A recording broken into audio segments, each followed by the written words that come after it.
네, 오늘은 풀어야 할 문제와 그 이후, 풀어야 할 문제와 그 이후라는 제목으로 하나님 말씀 증거하도록 하겠습니다. 우리가 인생을 살아갑니다. 인생을 살면서 제일 많이 느끼는 게 무엇입니까? 날마다 풀어야 할 문제가 많다는 것입니다. 우리가 사명을 맡았습니다. 그 사명이란 게 뭡니까? 실제로 우리에게 다가올 때는 풀어야 할 문제로 다가오는 것입니다. 사업을 합니다. 사업한다는 게 무엇입니까? 매일매일이죠. 풀어야 될 문제가 있다는 것입니다. 풀면 또 문제가 생기고 또 풀면 또 문제가 생긴다는 것입니다. 대개 이 풀어야 될 문제는 그 이성과 상식에 의해서 풀어가는 것입니다. 그렇죠? 이성 가지고 또 상식 가지고 좀 더 확장한다 그러면 경험 가지고 이렇게 풀어나가는 것입니다. 그런데 이성과 상식 가지고 풀 수 없는 문제가 있습니다. 분명히 있다라는 거예요. 그래서 우리가 많은 순간에 기도하고 하나님의 도우심을 구하지 않습니까? 이걸 철학에선 초월 그러죠. 초월의 힘이 분명히 있습니다. 우리는 뭐라 그래요? 그걸 기적, 표적 그러죠. 큰 기적, 위대한 기적, 하나님의 개입을 바라는 것. 그래서 우리 일상생활 속에서 상당히 많은 문제 푸는 과정들을 보면 하나님의 개입에 의해서, 내 힘이 아닙니다. 하나님의 능력에 의해서 풀려나가는 것들이 많이 있더라는 것입니다. 오늘 그걸 체험해야 된다는 거예요. 어제 살폈던 히스기야 왕 보십시오. 인생의 큰 위기 가운데 거했죠. 죽을 병에 걸렸습니다.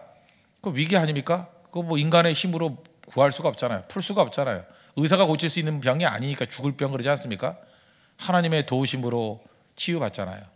또 아수르라는 나라, 세계 최강국이었습니다.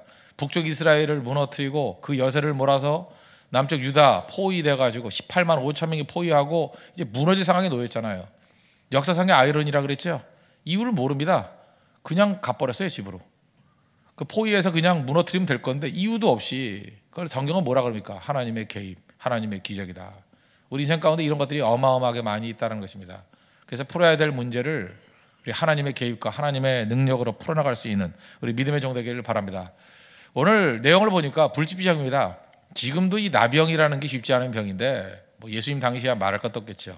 불치병입니다. 10명의 나병 환자가 있었다는 것입니다. 치유받았습니다. 10명이 치유받았는데 그중에 1명만 돌아와서 감사하고 예배드렸다. 그래서 그는 육체의 치유뿐만 아니라 영혼의 치유까지 받았다. 그게 오늘 핵심입니다. 하나님의 기적을 체험하는 인생, 또 한 가지 더 큰 기적을 체험하는 인생이 되기 위해서는 배울 게 있다는 것입니다. 우리 인생의 기적으로 충만해지길 원하십니까? 이성과 상식으로도 풀 뿐만 아니라 하나님의 도우심으로 우리 문제들 막 풀어나가야 될 거 아니에요. 그러기 위해서 꼭 필요한 게 무엇인가? 두 가지입니다. 믿음과 예배라는 거예요. 믿음과 예배. 우리 두 축을 오늘 아침에 주님이 주시는 우리 음성으로 듣고 우리 순종의 길로 걸어가는 믿음의 종 되기를 바랍니다. 첫 번째 믿음인데 부연 설명하면 한 단계 높은 믿음이 필요하다는 것입니다. 한 단계 높은 믿음. 13절 보십시오. 소리를 높여 이르되 예수 선생님이여 우리를 불쌍히 여기소서 하거늘. 우리 모든 사람들은요 어느 정도 그 믿음을 가지고 있습니다. 10명 다 어느 정도의 믿음을 가지고 있었다고 생각을 합니다. 어떤 믿음입니까? 예수님께 나아가기만 하면 고쳐주실 수 있다라는 믿음. 우리 그 정도 베이스는 다 갖고 있잖아요. 그 정도의 믿음. 그게 없다 그러면 소리 높여서 예수 선생님이여 우리를 불쌍히 여기소서 이렇게 외칠 수 없었다고 생각을 합니다. 또한 14절 보니까 보시고 이르시되 가서 제사장들에게 너희 몸을 보이라 하셨더니 그들이 가다가 깨끗함을 받은지라. 그 가서 제사장에게 몸을 보이라 그럴 때 이 10명 다 그대로 순종하고 갔습니다. 이거 믿음 없이 되는 겁니까? 가는 도중에 치유받았다는 거 아니에요. 이것도 믿음입니다. 예수님께 가면 고침받는다. 예수님 말씀대로 순종해서 가는 중에 치유받았다. 다 믿음이라는 것입니다. 말씀에 대한 믿음. 지금 이렇게 새벽기도 나오고 우리 예배드리는 성도들이 있습니다. 누구나 어느 정도의 믿음은 있습니다. 믿음 없이 어떻게 교회 나옵니까? 믿음 없이 어떻게 기도합니까? 믿음 없이 어떻게 찬송합니까? 우리는 나름대로 다 믿음이 있다는 것입니다. 그런데 어떤 사람은 변화를 맛보는 사람이 있고 어떤 사람은 변화를 맛보지 못하는 사람이 있습니다. 어떤 사람은 기도의 능력을 맛보고 기적을 맛보는 사람이 있는 반면에 예수 10년 20년 믿어도 자기 삶 가운데 이성과 상식만 있지 기적이라고 말하는 하나님의 개입이라고 말하는 것을 거의 체험하지 못하는 사람도 있다는 것입니다. 왜 그렇습니까? 온전히 믿지 않았기 때문에. 그래서 항상 우리 예수님의 관심이 뭐였어요? 큰 믿음 갖게 해달라고 기도하라고. 온전한 믿음 갖게 해달라고 기도하라고. 말세의 믿음을 보겠느냐 그러잖아요. 그러니까 우리 재산 가운데 제일 큰 재산이 믿음이라는 것입니다. 믿음이라는 건 질적인 차이가 분명히 있다는 것입니다.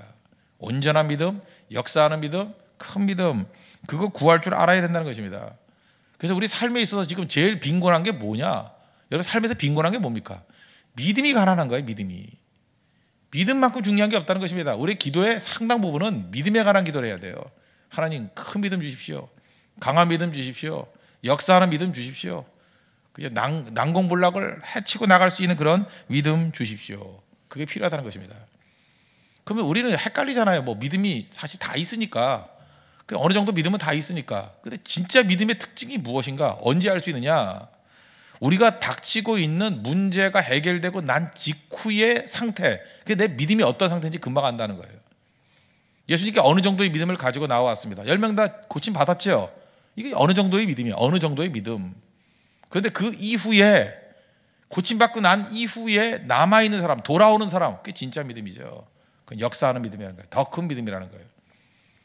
그 예수 믿는 사람들, 조롱하는 사람들의 조롱이 어떤 때는 좀 유익할 때도 있습니다. 왜?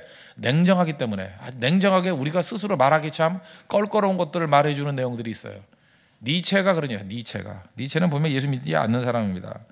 니체가 조롱투로 얘기하기를, 지금 크리스찬들이 갖고 있는 믿음은 지팡이 믿음이다 그랬어요. 지팡이 믿음. 힘들 때 이렇게 지팡이 짚고 다니죠. 보조로 짚고 다니죠. 그러다가 해결되면 지팡이 집어 던진대요. 니네들이 믿고 있는 것이 그게 진짜 믿음이냐? 인생을 거는 게 믿음이지, 니네들이 믿는 건 지팡이 믿음이야. 사실 여기에 대해서 우리가 뭐 할 말 없을 때가 참 많이 있다는 것입니다. 이 9명의 나병 환자, 지팡이 믿음이죠. 병 들었을 때 예수님께 나와서 우리를 불쌍히 여겨 주십시오. 그러다가 병 나오니까 다 가버리잖아요. 예수님이라는 지팡이 필요 없잖아요. 집어 던져버리잖아요. 한 명만 돌아오죠. 그 한 명의 믿음을 주인 믿음. 그래서 우리 인생 가운데 이런 생각을 꼭 해야 됩니다. 우리가 문제가 있지 않습니까? 풀리지 않는 문제. 예수님께 나와왔더니 풀어주십니다. 그때까지는 지팡이 믿음이에요. 그 다음에, 그 지팡이 다음의 내용이 뭐냐? 예수님이 내 인생의 주인 되는 믿음 가져야 된다는 거예요. 주인 되는 믿음. 예수님이 내 인생의 주인 되지 못한다 그러면 거기서 끝나버리는 겁니다. 아무것도 아니에요.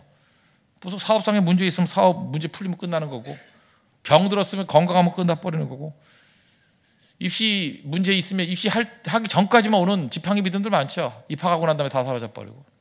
다 지팡이예요. 그래서 교회 안 나오는 사람들 다 지팡이 하나씩 그 소포로 보내야 돼요. 택배로. 당신의 모습입니다. 지팡이 믿음. 지팡이 믿음이라는 거예요. 그 지팡이 믿음에서 벗어나는 길이 무엇인가? 인생의 주인 되는 거예요. 내 주인이 누구인가? 한번 곰곰이 생각해 보십시오. 지금 병든 분들 계십니까? 병 나오면 뭐 할 거예요? 이제 안 나올 거예요? 지팡이에요. 입시를 앞두고 있는 부모님이나 본인들 계십니까? 이제 합격했어요. 그리고 주님 멀리에요. 지팡이 믿음이에요. 취업이 안 돼서 안타까워하죠. 하나님 취업의 길만 열어주신다 그러면 내가 못할 게 없습니다. 취업했습니다. 그 다음 주님 따르면 지팡이 믿음이에요. 결혼 때문에 안타깝죠. 주님 아름다운 가정 이렇게 해 주십시오. 가정 이루고 났더니만 엉뚱한 데 가 있으면 지팡이 믿음이라는 것입니다. 집이 없어 고생하고 있죠. 집만 주신다면. 그래서 좋은 집을 주셨습니다. 그 다음에 시큰둥한 믿음이 돼버린다 그러면 그 사람은 지팡이 믿음이라는 것입니다. 그러므로 우리 진짜 믿음은 언제 할 수 있느냐? 문제가 해결되고 난 그 직후예요. 그 직후에 무슨 마음을 가져야 되냐?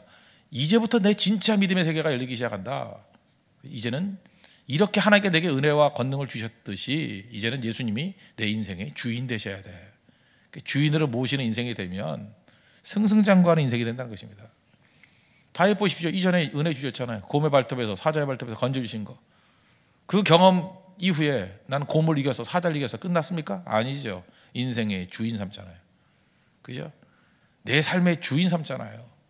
그랬더니 골리앗도 또 물리칠 수 있고 나중에 이스라엘이 왕이 되는 승승장구하는 인생이 되더라는 것입니다.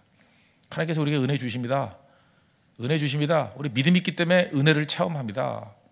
지팡이 믿음이 아니라 이제는 주인 되는 믿음으로 더 성장하는 하나님의 거룩한 백성 되기를 바랍니다. 그 다음 단계는 뭐냐? 예배인데, 예배는 더 큰 승리를 가져오게 만드는 원동력이 된다는 것입니다. 우리 성경을 보십시오. 예배 없이 쓰임 받았던 인생이 있습니까? 한 명도 없습니다.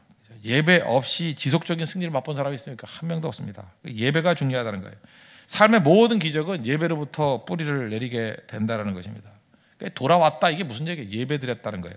사실 이 본문을 갖고 감사에 관한 얘기를 제일 많이 하는데, 사실 이 본문에서 감사라는 측면이 있습니다. 돌아오는 감사. 근데 감사만 너무 강조하다 보니까 이 안에 숨겨져 있는 믿음과 이 안에 숨겨져 있는 예배라는 중요한 두 축을 오히려 놓쳐버리는 것 같아요. 그래서 제가 오늘 의도적으로 감사라는 거 다 빼버린 겁니다. 이 본문의 핵심은요, 믿음과 예배예요. 주께 돌아왔다라는 거. 15절 16절 보십시오. 그 중에 한 사람이 자기가 낳은 것을 보고 큰 소리로 하나님께 영광을 돌리며 돌아와. 하나님께 영광을 돌렸다. 이게 뭐 예배죠. 예수의 발 아래 엎드려. 이게 뭐예요? 경배, 예배라고. 예배. 그리고 감사하니 그는 사마리아 사람이라. 큰 소리로 하나님 앞에 감사 예배 드렸다는 것입니다. 예배라는 단어가 영어 단어로 worship이라는 단어죠. worship이라는 단어의 그 앞부분이 무엇입니까? worth라는 게 뭐예요? 가치 있다. 그러니까 예배는 뭐예요? 하나님의 가치를 인정하는 행위입니다. 이 세상의 모든 것의 가치는 하나님께 있습니다. 그래서 여러분들 가치 있는 인생을 살기 위해서 예배드려야 됩니다. 내가 하는 모든 일들에 가치 있게 만들기 위해서 가치가 들어가는 것은 다 예배에 있어요. 그래서 가정 예배 드리면 가정에 가치가 들어가고요. 내가 예배드리면 내가 가치 있어지고, 우리 무너졌던 사람들에게 예배를 드리면 그 사람이 가치 있는 존재로 변화가 된다는 것입니다. 이 가치 있다. 이게 한국말로 번역하기 참 힘들어가지고 합당하다라는 표현으로 번역을 제일 많이 했어요. 그 요한계시록 4장 11절을 보면은 24장로가 천국에서 예배드리는 장면이 나옵니다. 우리 주 하나님이여 영광과 존귀와 권능을 받으시는 것이 합당하오니. 그때 합당하다라는 영어 단어가 뭐냐면 worthy, 가치가 있다. 노래도 있죠. worthy is the lamb. 어린 양에게 가치가 있다. 합당하다. 뭐 번역하기가, 우리 가치 있다고 번역하지는 않죠. 그 어린 양에게 모든 영광이 다 있다. 그러니까 가치, worthy is the lamb. 오직 어린 양 대신 예수님께만 worthy, 가치가 있다는 거예요. 그 가치 있다는 게 뭐예요? 그게 예배라고. 예배.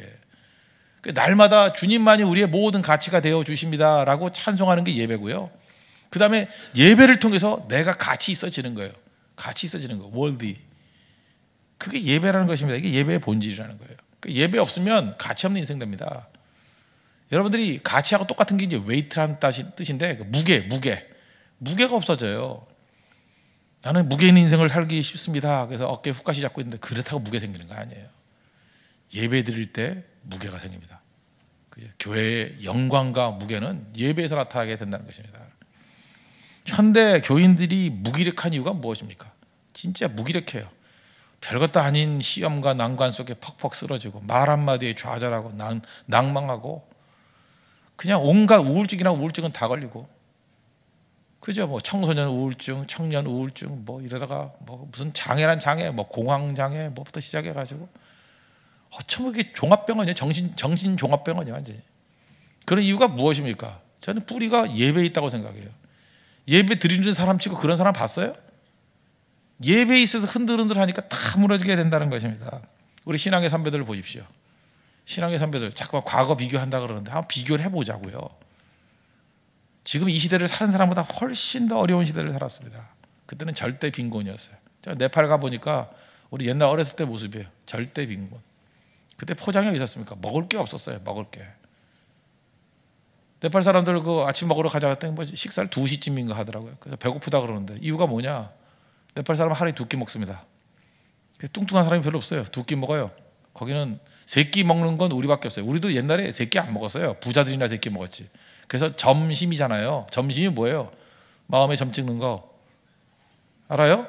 점심, 마음에 점 찍는 거예요. 그래서 뭐 요만한 거 뭐 오이 한 쪽 먹는 게 점심이에요. 옛날에 여러분 같이 무슨 뭐 삼겹살 구워 먹는 게 점심이 아니고요.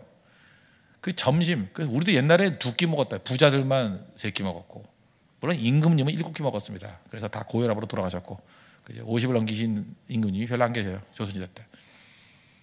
그러고 살았다고 해요. 다들 정말 어려운 시대, 절대 빈곤 속을 살아가고 있었습니다. 날마다 위기였죠. 뭐 눈 떠보면 공비가 윗집 지나갔다 그러고, 진짜 그랬어요. 진짜 위기 상황이었습니다. 그죠? 언제나 전쟁의 그런 위기 속에 놓여 있어 고단한 인생을 살았어요. 취업이요. 대학 졸업한 사람 직장에 갈 수 있는 것은 은행 몇 군데밖에 없었어요. 직장 취업률 1%, 2%. 취업난이라고 옛날에 훨씬 더 힘들었습니다. 취업할 직장이 없었어요. 무슨 직장이에요? 대학 가기도 힘들었을 뿐만 아니라 대학 졸업한 사람이 지금보다도 제가 볼 때 취업률이 더 떨어졌던 시대였어요. 다 어려웠다고요. 하나도 쉬운 거 아니었어요. 근데 그들의 삶 가운데 예배가 있었습니다. 예배 드리다가 가슴에 불이 붙으면 하나님께 기적을 구했어요.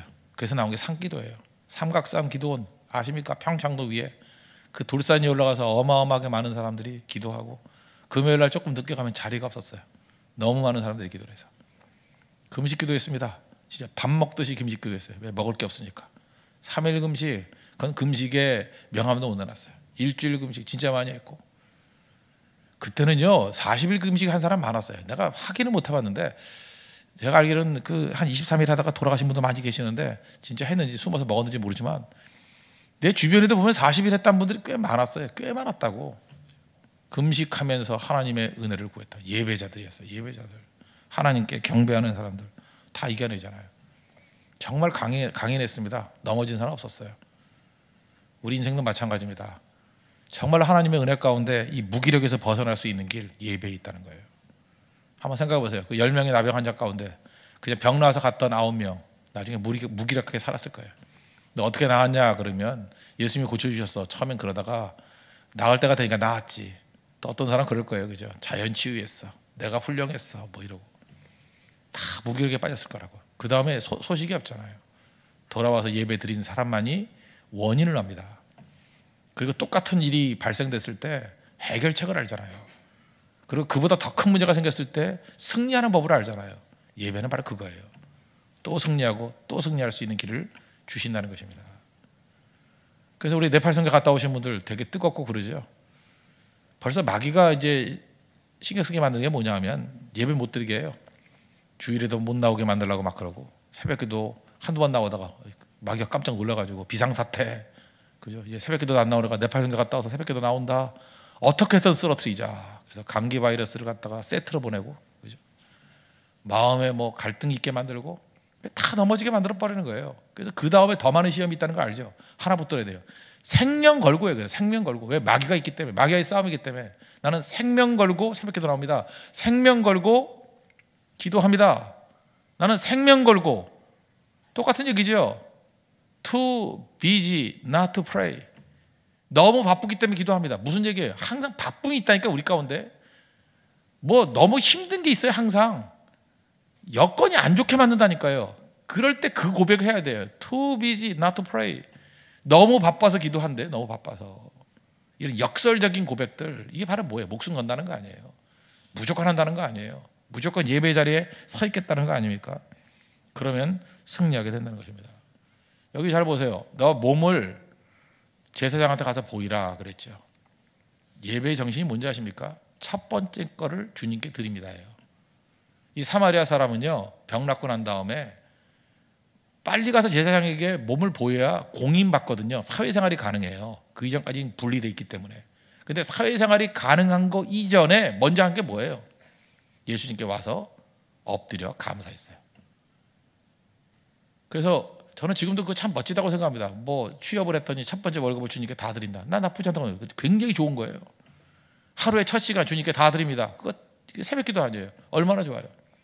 새날 기도에 난 딴 건 모르지만 매달 1일만은 주님께 드리겠습니다. 그거 왜 나빠요? 얼마나 좋은 거예요. 새해 되면은 일주일 정도, 난 그랬으면 좋겠어요. 원당 금식 기도에 이런 거 한 3일 정도 금식 기도하면서 기도하는 거 얼마나 좋은 거예요. 뭐든지 첫 번째는 첫 번째. 하여튼 첫 번째가 가장 귀하지 않습니까? 첫 번째라는 모든 것은 다 주님께. 그게 예배예요. 그게 예배. 내 인생을 가치 있게 만드는 거. 이 예배 정신. 이거 살아나야 된다는 것입니다. 이것만 살아나면 다 이렇게 세울 수 있다는 거예요. 주님의 도우심은 바로 여기서 나타난 겁니다. 믿음 있을 때 도와주십니다. 예배 드릴 때 도와주십니다. 우리 삶을 가치 있게 만드십니다. 우리 삶이 더욱더 가치 있어지는 믿음의 역사가 있는 믿음의 종 되기를 축원합니다. 다시 자리에 일어나겠습니다. 214장 1절 찬양하겠습니다. 나주의 도움 받고자.